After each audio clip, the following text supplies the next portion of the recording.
नमस्कार, मनी गुरु की इस खास पेशकश में आप सभी का स्वागत है। मैं हूं स्वाति रायना। अगर आप चाहते हैं अपने निवेश में कम जोखिम के साथ बेहतर रिटर्न, साथ ही आप चाहते हैं कि आपका जो निवेश है वो बेस्ट से बेस्ट जगह पर हो, तो आपके लिए कम जोखिम वाला निवेश तो डेट इंस्ट्रूमेंट में हो सकता है। उसमें भी फिक्स्ड इनकम फंड में आप निवेश की सोच सकते हैं। अब आपको बता दें कि फिक्स्ड इनकम वो डेट फंड है जो मनी मार्केट सिक्योरिटी, सरकारी बॉन्ड, कॉर्पोरेट बॉन्ड के AAA रेटेड पेपर मतलब हाईएस्ट रेटेड पेपर में निवेश करते हैं, जहां पर डिफॉल्ट का खतरा बेहद कम हो जाता है। अब सवाल यह है कि ये जो फिक्स्ड इनकम फंड है वो कैसे निवेशकों के लिए है, कौन कौन से फिक्स्ड इनकम फंड होते हैं, आपके लिए कौन सा फिक्स्ड इनकम फंड सही है, आपको पोर्टफोलियो में फिक्स्ड इनकम फंड शामिल क्यों करना चाहिए, ये तमाम ऐसे सवाल हैं जिनका जवाब आज हम तलाशने की कोशिश करेंगे। और आज के शो में क्या खास है, जरा सबसे पहले इनकी सुर्खियों पर एक नजर डाल लेते हैं। आज हम शो में खास तौर पर समझेंगे क्या होते हैं fixed income fund, debt fund से जुड़े हैं कौन से रिस्क, घटती ब्याज दरों के दौर में बेस्ट डेट ऑप्शन कौन से हैं, साथ ही डेट फंड से आप रिस्क मैनेजमेंट कैसे कर सकते हैं।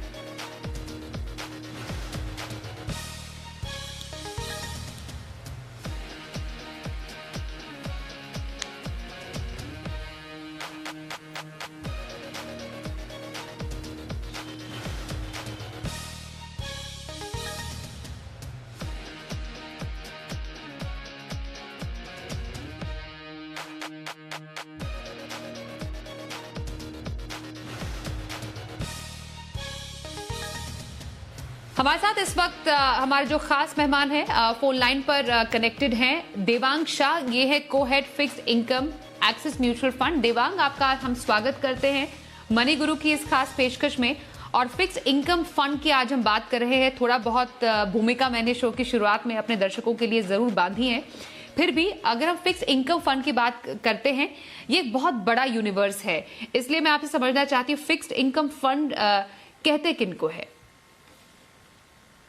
So, good evening everyone.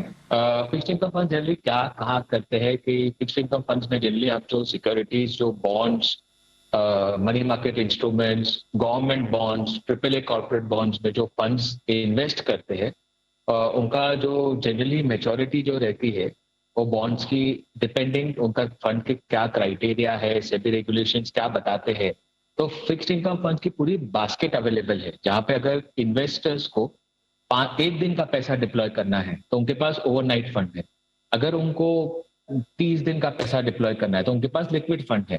तो उनके जो इन्वेस्टमेंट का दायरा है, उनका जो इन्वेस्टमेंट का होराइजन है, उसके हिसाब से सेबी ने कैटेगराइज करे हैं वेरियस फंड्स को।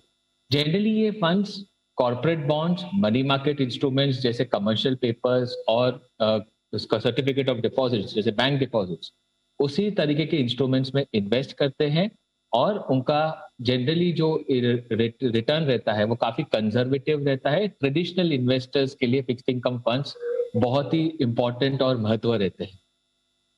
तो across the tenure, across durations, across depending on investor का इन्वेस्टमेंट होराइजन क्या है, सेबी ने बहुत सारे फंड्स का कैटेगराइजेशन करा हुआ है। जैसे किसी को अगर 3 साल का इन्वेस्टमेंट होराइजन है तो वो शॉर्ट टर्म ड्यूरेशन फंड्स में डालेंगे। किसी को बहुत लंबा फिक्स्ड इनकम इन्वेस्टमेंट होराइजन है, जो जैसे लोग टैक्स फ्री इंस्ट्रूमेंट्स में इन्वेस्ट करते हैं जिनका इन्वेस्टमेंट होराइजन 8-10 साल का रहता है, उनके लिए लॉन्ग ड्यूरेशन फंड्स रहते हैं। तो category wise, duration wise funds को वो कैटेगराइज करा गया है सेबी द्वारा, और हर एक के नीड्स के हिसाब से, जैसे इन्वेस्टर की रिक्वायरमेंट है उसके हिसाब से उनको इन्वेस्ट करना चाहिए। ऑल राइट, तो एक हमने ब्रॉडर व्यू में समझ लिया फिक्स्ड इनकम फंड होते क्या है। मैं थोड़ा रिकैप कर दूं कि जो देवांग ने बताया दर्शकों को कि हम कहते हैं कि नियमित अवधि में, एक निश्चित अवधि में रिटर्न देने वाले म्यूचुअल फंड होते हैं। अब एक नियमित अवधि क्या होती है? मासिक मतलब मंथली, तिमाही, 3 महीने में या फिर 6 महीने में आपको राशि का भुगतान होता है जब आप एक फिक्स्ड इनकम फंड में निवेश करते हैं। तो हम यहाँ पर फिक्स इनकम स्कीम्स की बात नहीं कर रहे हैं, इसका ध्यान जरूर रखिएगा। फिक्स इनकम फंड जो कि म्यूचुअल फंड होते हैं, डेट फंड होते हैं, जो मनी मार्केट इंस्ट्रूमेंट में, सरकारी सिक्योरिटीज में, कॉर्पोरेट बॉन्ड में निवेश करते हैं, ये उस तरीके के फिक्स इनकम फंड्स हैं। और आमतौर पर जो इनका निवेश होता है AAA रेटेड फंड में किया जाता है। जैसा मैंने आपको बताया कि debt fund, ETF, money market fund fix income के ही कुछ प्रकार माने जाते हैं। इनफैक्ट फिक्स कूपन वाले सिक्योरिटीज और जो फंड से मिलने वाली जो राशि है, जो आपको इवेंचुअली एज ए निवेशक राशि मिलती है, वो फंड के प्रदर्शन पर भी निर्भर करता है, क्योंकि आखिरकार ये है म्यूचुअल फंड। तो इन बातों का आपको ध्यान रखना है। देवांग हमारे साथ शो में शामिल भी हो चुके हैं, अब उनसे हम बात करेंगे। देवांग, अब ये बताइए, आपने फिक्स इनकम फंड के बारे में जरूर बताया। लोगों के मन में सवाल होता है कि जब हम डेट कैटेगरी की बात करते हैं तो वो थोड़े कम जोखिम वाले होते हैं। जब हम आज फिलहाल हम देख रहे हैं कि बाजार में उतार चढ़ाव भरा माहौल है, तो फिक्स्ड इनकम फंड जो होते हैं बाजार के उतार चढ़ाव से कैसे रिएक्ट करते हैं? तो जनरली जो फिक्स्ड इनकम फंड्स रहते हैं उनका जो क्राइटेरिया रहता है कि उनकी उतार चढ़ाव कैसे रहेगी, वो काफी मैक्रो ओरिएंटेशन से हिसाब से होता है कि इकोनॉमी की ग्रोथ कैसे जा रही है, इकोनॉमी में इन्फ्लेशन कैसा है। जैसे इक्विटी फंड्स के जनरली रिटर्न्स कंपनी के प्रॉफिटेबिलिटी, इक्विटी मार्केट का व्यू कैसा है, लिक्विडिटी कैसी है, उस पर निर्भर रहता है। वैसे ही फिक्स्ड इनकम फंड्स के जो रिटर्न रहते हैं वो काफी मैक्रो ओरिएंटेड रहते हैं। वो डिपेंड होते हैं लिक्विडिटी कैसी रहती है बैंकिंग सिस्टम में, इंटरेस्ट रेट साइकिल कहाँ पे है, इंटरेस्ट रेट में बढ़ोतरी हो रही है या घटोतरी हो रही है। लास्टली आपका ग्रोथ क्राइटेरिया कैसा है, अगर इकोनॉमी में ग्रोथ आ रहा है, इकोनॉमी में रिसेशन आ रहा है, ये सारे बहुत सारे इंपॉर्टेंट फैक्टर्स रहते हैं जो फिक्स्ड इनकम रेट्स और फंड्स की परफॉर्मेंस और डायरेक्शन डिसाइड करते हैं। इक्विटी के बाजार के उतार और चढ़ाव से फिक्स्ड इनकम फंड्स का जनरली कोई ज्यादा कोरिलेशन रहता नहीं है। एक ब्रॉडर प्रिंसिपल रहता है जो बोलता है कि जनरली ग्रोथ साइकिल जो पॉजिटिव रहती है इक्विटी के लिए, वो फिक्स्ड इनकम फंड्स के लिए उल्टा रहता है। बिकॉज अगर ग्रोथ आ रहा है तो रिजर्व बैंक ऑफ इंडिया, जो हमारी सेंट्रल बैंक है, उनको रेट्स कम करने की जरूरत नहीं है। जनरली सेंट्रल बैंक रेट्स कब कम करते हैं, जब ग्रोथ नहीं आ रहा है, इन्फ्लेशन कम है, तो इकोनॉमी को बढ़ोतरी देने के लिए वो रेट्स कम करते हैं। उस टाइम पे फिक्स्ड इनकम फंड्स की फायदे होते हैं।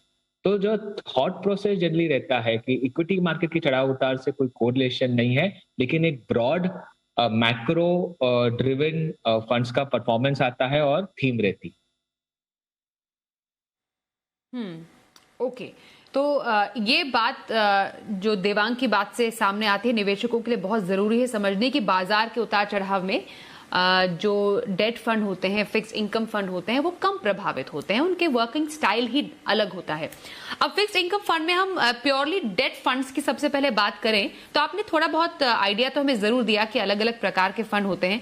कुछ थोड़ा अगर हम वैसे डेट फंड में तो 16 कैटेगरीज हैं देवांग, और काफी ज्यादा दर्शकों के मन में कंफ्यूजन भी रहता है और बहुत मैच्योरिटी पीरियड भी बहुत ही लगभग आसपास के बहुत सारे फंड्स के हैं। थोड़ा बहुत ओवरव्यू आप डेट फंड स्पेशली उनकी कैटेगरीज के बारे में हमारे दर्शकों को बताएं, फिर हम थोड़ा डिटेल में उनके बारे में जरूर आपसे जानेंगे। पूरी 16 तो मैं आपसे नहीं जानूंगी, लेकिन ब्रॉडर व्यू में डेट कैटेगरी में दर्शकों के दिलचस्पी और इंटरेस्ट के हिसाब से कौन सी कैटेगरीज अभी आप डिस्कस करेंगे? तो देखिए, आज जैसे मैंने समझाया कि हमारी इकोनॉमी काफी अभी पॉजिटिव डायरेक्शन में जा रही है। अगर आप देखेंगे तो आज फेस्टिव सीजन इस साल के देखेंगे तो उसमें कंजम्पशन ग्रोथ साइकिल के ड्राइवर्स काफी स्ट्रॉन्ग थे। इंटरेस्ट रेट भी अभी बॉटम पे है। मतलब अगर आप देखेंगे तो कोविड के पहले इंटरेस्ट रेट साइकिल्स ऊपर जाना चाहिए थे, लेकिन कोविड आने के हिसाब से आरबीआई ने 8 लाख करोड़ की लिक्विडिटी इन्फ्यूज कर ली सिस्टम में, इंटरेस्ट रेट्स की घटौती करी, रिवर्स रेपो रेट पे चले गए हम। तो आज अगर आप देखेंगे तो इंटरेस्ट रेट एकदम बॉटम पे है। यहाँ से अभी अगर आप मुझे 1-2 साल का इंटरेस्ट रेट व्यू पूछेंगे तो एक्चुअली डायरेक्शनली रेट्स ऊपर जाएंगे। अगर रेट्स ऊपर जाते हैं तो इन्वेस्टर्स को कौन से कैटेगरीज में निवेश करना चाहिए? इन्वेस्टर्स को हमेशा शॉर्ट टर्म कैटेगरीज या लोअर ड्यूरेशन कैटेगरी, जिसके ड्यूरेशन और मैच्योरिटी छोटे हो, वो उस प्रोडक्ट्स में इन्वेस्टर्स को इन्वेस्ट करना चाहिए, सो दैट उनको कोई भी टाइप का कैपिटल लॉस या मार्क टू मार्केट लॉसेस नहीं आए। छोटे फंड्स ड्यूरेशन जो इसके कम रहते हैं उसमें मार्क टू मार्केट लॉसेस काफी कम रहते हैं। At this point of time उनको लंबे ड्यूरेशन फंड्स में इन्वेस्ट नहीं करना चाहिए, because interest rate cycle reverse होने वाली है। यहाँ पे ही नहीं, आई थिंक इंडिया में नहीं, ग्लोबली ऑल्सो अगर आप फेड का डायरेक्शन देखेंगे, फेड का डायरेक्शन देखेंगे, फेड के कम्युनिकेशन देखेंगे, तो वो लोग भी डायरेक्शनली इंटरेस्ट रेट बढ़ाने की बात कर रहे हैं। तो हमारा थॉट प्रोसेस ऐसा है इस टाइम का कि इन्वेस्टर्स को एकदम शॉर्ट फंड्स में इन्वेस्ट करना चाहिए जिनका ड्यूरेशन काफी छोटा हो। तो ये कैटेगरी जो हमको इंटरेस्ट और दिलचस्प दिलाती है this point of time for investors perspective, हमें लगता है short term funds, floating rate strategies, ये दोनों कैटेगरीज बहुत इंपॉर्टेंट है at this point of time from investors perspective. Short term fund generally traditionally short assets में इन्वेस्ट करते हैं, और फ्लोटिंग रेट फंड्स जो होते हैं वो by mandate floating rate instruments में इन्वेस्ट करते हैं। मैं आपको चाहे तो मैं दोनों कैटेगरी के बारे में और थोड़ा समझा सकता हूँ। मैं आपसे समझूंगी जरूर, क्योंकि आपने शॉर्ट टर्म फंड बोला और फ्लोटिंग रेट फंड्स के बारे में चर्चा की।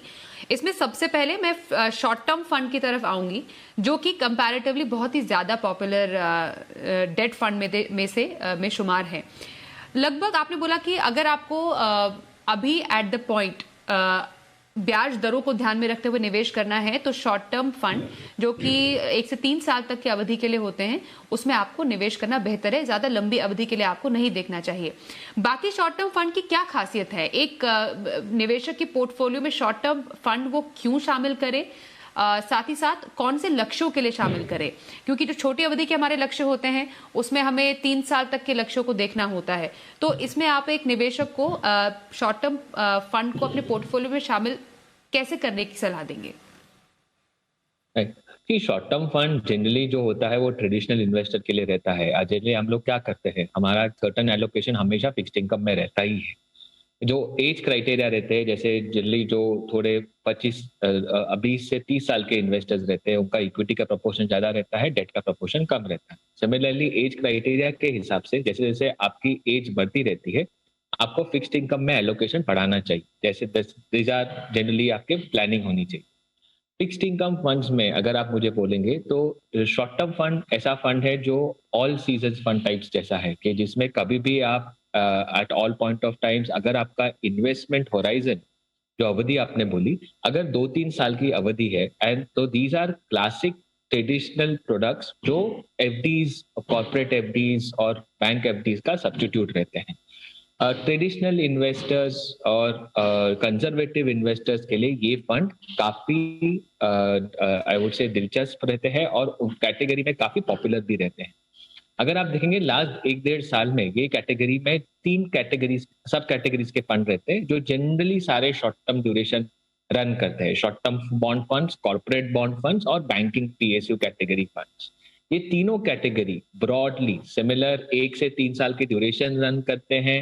इसमें बायसनेस सारे इन्वेस्टमेंट्स के जो इन्वेस्ट सिक्योरिटीज रहती है वो ब्रॉडली ट्रिपल ए ओरिएंटेड रहती है। Large percentage of the fund triple a corporate bond में इन्वेस्ट होता है और सर्टेन परसेंटेज गवर्नमेंट बॉन्ड्स में रहता है। ये ट्रेडिशनल कंजर्वेटिव इन्वेस्टर्स जिसको कैपिटल प्रिजर्व करने हैं और एक एफडी समान, कॉर्पोरेट एफडी समान रिटर्न्स चाहिए, उसके लिए रहते हैं। और जनरली अवधि जो उनकी इन्वेस्टमेंट की होनी चाहिए, जो उनका इन्वेस्टमेंट होराइजन होना चाहिए वो फॉर शॉर्ट टर्म कैटेगरी, वो 2 से 3 साल का इन्वेस्टमेंट होना चाहिए।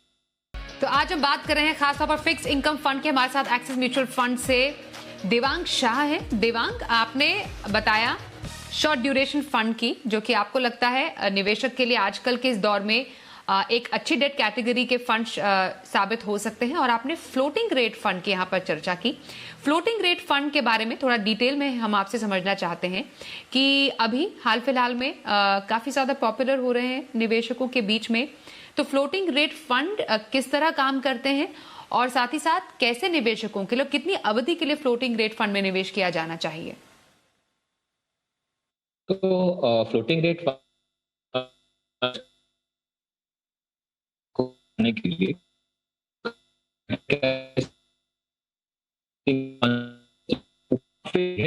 फ्लोटिंग रेट फंड में जो कूपन्स रहती है, जो रहती है, रीसेट होती है इंटरेस्ट रेट के डायरेक्शन के हिसाब से। अगर ऊपर जा रहा है तो उसकी कूपन ऊपर, अगर इंटरेस्ट रेट जा रहा है तो उनकी